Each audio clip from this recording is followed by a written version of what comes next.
In Houston, Flight Director Krantz is trying to make sense of the barrage of information. I'm completely surrounded with reports coming in that I don't fully understand. But frankly, problems are our business. And I thought, we're going to solve this problem, get back on track. No big deal. Larry, you don't believe that O2 tank 1 pressure, do you? No, search tank's good. We may have had an instrumentation problem, Flight. Roger. I honed in on Ecom, Cy Liebergott, principally because he has the responsibility for those things you need to stay alive in space. Power, oxygen, pressure, heat, water. Let's get our instrumentation lined up here, you guys. Okay, now, Com, do we have instrumentation problems? I'm realizing that I am the focal point of all this. Nothing to brag about. Can we tell them anything? Do we have a real problem, or is it instrument? While Houston struggles to make sense of the data stream, Lovell checks the ship's tank gauges.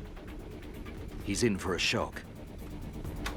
The quantity gauge on one of our oxygen tanks read 0, and I could actually see the needle go down on the second quantity gauge very slowly. Since oxygen is used both for breathing and as a source of power, it's vital they find the cause of the hemorrhage. I knew we had an attack spacecraft. Obviously, I was still breathing. There was no gaping hole that was letting air out. With no sign of a meteor impact, they must search elsewhere.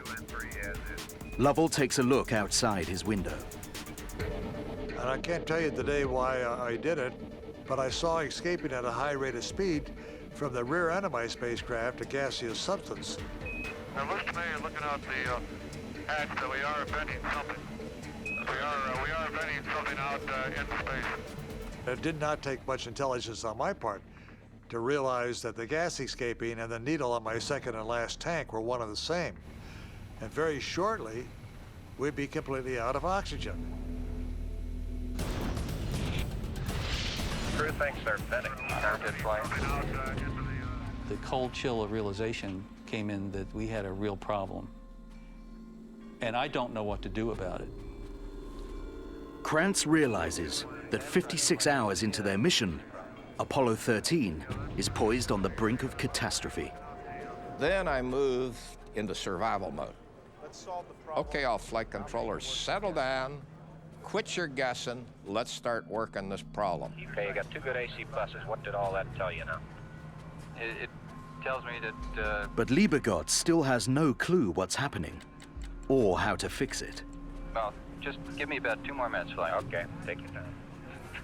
I had to find out where the leak was and try to isolate it and try to save the remaining part of the oxygen. Otherwise, the crew's going to be dead.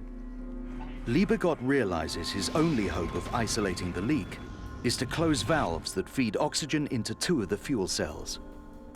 But closing these valves is irreversible. Those 2 fuel cells will not work again. Okay, 13, this is Houston. This is his final option. It is my final option. It's a gamble, but it's their only chance.